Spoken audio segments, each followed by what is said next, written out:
एक बड़ी दुखद खबर मध्य प्रदेश के हरदा से आ रही है, जहां पर एक पटाखा फैक्ट्री में हुए ब्लास्ट के बाद हालात बहुत खराब हैं।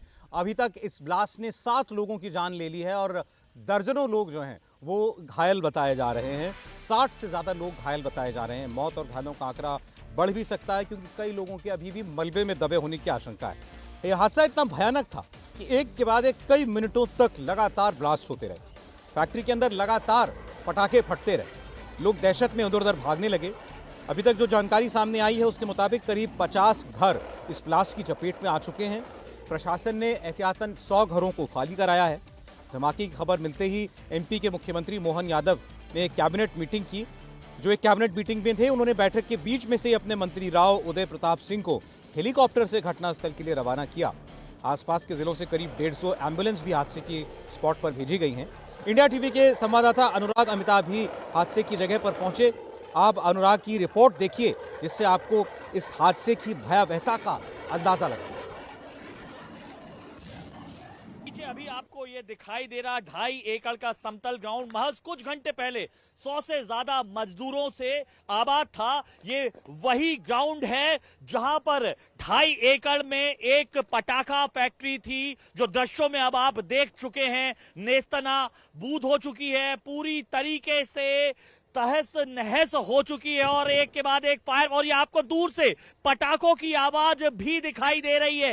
इन पटाखों की गूंज ने अकेले मध्य प्रदेश से 160 किलोमीटर दूर हरदा में ही धमक पैदा नहीं की, बल्कि पूरे देश में इसकी गूंज आपको दिखाई दे रही है। लगातार इन पटाखों की धमक और तस्वीरों मेरे कैमरामैन दिखाएंगे आपको। अभी भी आग जो है वो जल रही है, पटाखों की आवाज आ रही है और इसके चलते अब तक औपचारिक रूप से जो सूचना मिली है, 6 से ज्यादा जो मजदूर हैं उनकी मौत हो चुकी है। 50 से ज्यादा लोग गंभीर घायल हैं। 100 से ज्यादा लोगों को पास के अस्पतालों में ले जाया गया। और आग देखिए, ये आग बुझाने की कोशिश की गई है और इस तरीके के, अगर मैं आपको दिखाऊं, फैक्ट्री में India TV exclusively ground zero पर है। इस तरीके के पटाखे जिन्हें रस्सी बम कहा जाता है, वो बनाए जा रहे थे इस फैक्ट्री में। और अंदाजा लगाइए 1.5 एकड़ की इस फैक्ट्री में कितना ज्यादा बारूद, कितना बड़ा विस्फोटक होगा कि ये पूरा ग्राउंड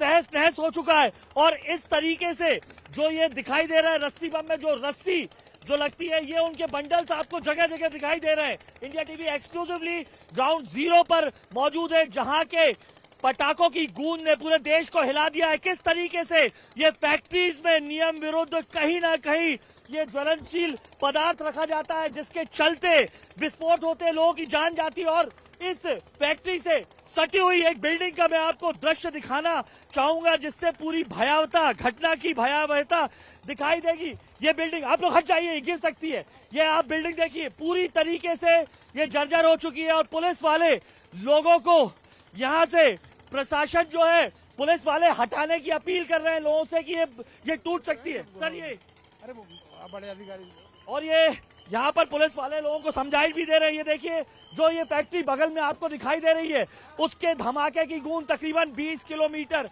दूर तक दिखाई दी है। ये फैक्ट्री में जब ब्लास्ट तकरीबन 11 बजे हुआ, उस ब्लास्ट के चलते जो विस्फोट का असर था, पूरी दीवारें आप देखें किस तरीके से क्रैक हो चुकी है। दीवार, यहाँ पर लोग रहते थे और ये पूरी दीवार, और इसको प्रशासन मना कर रहा है। मैं आपको एक के बाद एक दिखाऊंगा वो तस्वीरें, जिनसे पता लगेगा कि कितनी भयावह दुर्घटना थी, जिसके चलते 6 से ज्यादा लोग काल के गाल में समा चुके हैं। पूरी तरीके से इस विस्फोट का असर देखिए, बारूद की तीव्रता किस हद तक रही होगी, जिसके चलते न केवल ये फैक्ट्री ध्वस्त हो गई, बल्कि इसके साथ साथ अगल बगल के यहाँ पर 60 से ज्यादा घर खाली भी करा लिए गए। दीवालों में आप देखिए, मेरे कैमरामैन आपको दिखाएंगे, दीवालों में कितने बड़े बड़े छेद हो गए हैं। घटना की भयावहता के चलते यहाँ पर आसपास के 20 से ज्यादा जिलों से जो है वो एम्बुलेंसेस बुलाई गई, फायर फाइटर्स बुलाई गए, और फायर फाइटर्स अब भी बुझाने की कोशिश करते नजर आ रहे हैं।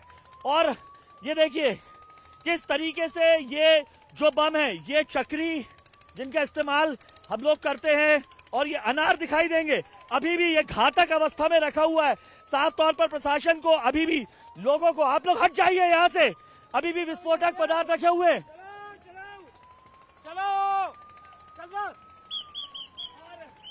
आप अंदाजा लगा सको, ये देखिए अभी भी एक के बाद एक ब्लास्ट हो रहा है। यही वजह है कि अब जितने भी फायर फाइटर टीम ने आसपास के तमाम जिलों से यहाँ पर आ रही है।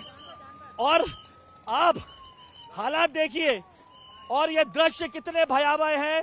ये गौवंश, यहाँ पर जो गायों का ये तबेला था, गौवंश इसके नीचे दबा हुआ साफ तौर पर दिखाई दे रहा है। टूटी हुई साइकिल भी दिखाई दे रही है।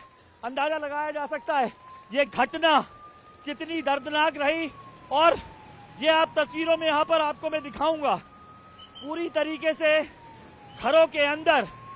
ये आप देखिए, ये किसी का घर था, इस वक्त ये पूरी बिल्डिंग टूट चुकी है। अंदर आप देखेंगे अभी भी वॉशिंग मशीन समेत तमाम जरूरी सामान रखे हुए हैं। पूरी तरीके से ये बिल्डिंग एक लंबा जो हिस्सा है वहां पर ये आपको दिखाई दे रहा है। और घटना भले ही आपको यहाँ पर दूर दिखाई दी हो, और आप देखेंगे शेड के परखच्चे उड़ गए हैं। यही वजह है कि जैसे ही इस घटना की खबर मध्य प्रदेश सरकार को मिली, तुरंत कैबिनेट के मंत्री को यहाँ पर भेजा गया, साथ में एसीएस को भेजा गया, एडीजी को भेजा गया कि सबसे पहले उपचार दिया जाए। और अब अगर मैं आपको इस तरीके से यहाँ दिखाऊंगा तो अंदाजा लगाया जा सकता है कि तमाम फायर फाइटर्स बीते कई घंटों से कोशिश कर रही हैं कि रोका जाए, ये आग पर काबू पाया जा सके। बावजूद उसके अभी भी, और ये पूरी तरीके से देख सकते हैं किस तरीके से टीन शेड उड़ते नजर आ रहे हैं। आपको आग दिखाएंगे, ये आग अभी भी लगातार जल रही है। ये घटना कितने बजे की है? 11 बजे 11:30 ढाई एकड़ में सर। ये फैक्ट्री आपको दिखाई है, उसके पीछे के घर है। यहाँ पर मासूम जिंदगियां रहती थी। और हाँ, क्योंकि गरम आग लगी हुई है। हाँ, इधर मत जाओ, अंदर मत जाओ। अंदाजा लगाइए 200 मीटर दूर तक उड़कर ये पटाखे, ये रस्सी बम है, ये पटाखे उड़ उड़कर इन घरों तक पहुंच रहे हैं, जिसके चलते यही वजह है तकरीबन 60 से ज्यादा घरों को तुरंत खाली करा लिया गया है। और सबसे बड़ी बात यह कि किस तरीके का ये पूरा गोरख धंधा था।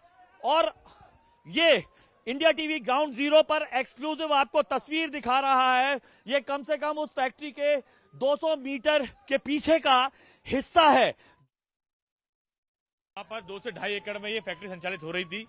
इस फैक्ट्री में पहले भी 2 बार ब्लास्ट हो चुका है। इसकी जो मालिक है, इसकी 2-3 फैक्ट्रियां और भी हैं। और यहाँ पर मैं आपको बताना चाहूंगा कि लगभग 150 लोग काम करते थे। अभी जो जिला प्रशासन बता रहा है कि 7-8 लोगों की मतलब दुर्घटना में मौत हुई है, ये संख्या बढ़ सकती है। लेकिन सवाल ये उठता है कि जिला प्रशासन क्या कर रहा था। ये रिहायशी इलाका आप देख रहे हैं, या लोग रहते हैं, और इतनी बड़ी फैक्ट्री यहाँ पे काम कैसे कर रही थी? उसकी परमिशन कैसे मिली नगर पालिका सीमा के अंदर? मुझे नहीं लगता कि इतनी बड़ी फैक्ट्री चलाने का उनको लाइसेंस होगा उनके पास में। और मुझे पक्का यकीन है कि उनके पास जो उनकी जो एक क्षमता होती है। आप टिबर्री इसके बगल की जो विधानसभा है वहाँ जी, मैं वहीं से विधायक हूँ। ये समर्थक भी हैं आपको इनको सबसे पहले हटाना चाहिए, क्योंकि ये पूरा ये आप देख रहे हैं विस्फोटक बिल्कुल अभी भी यहाँ पर मौजूद है। ये आसपास के खाली करा लिए गए, इन्हें खाली करा लिया गया है। लेकिन सवाल मैं फिर वही कहूंगा कि यहाँ पे ये फैक्ट्री संचालित कैसे हो रही थी? ये जिला प्रशासन की खामी है।